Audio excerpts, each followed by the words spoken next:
படிச்சா அவ வேலி கட்டும் முன்னால வெள்ளாமை ஏது என்றே கதை படிச்சா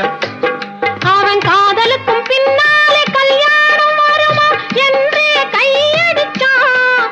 அவன் காதலுக்கும் பின்னாலே கல்யாணம் வருமா என்றே கையடிச்சான்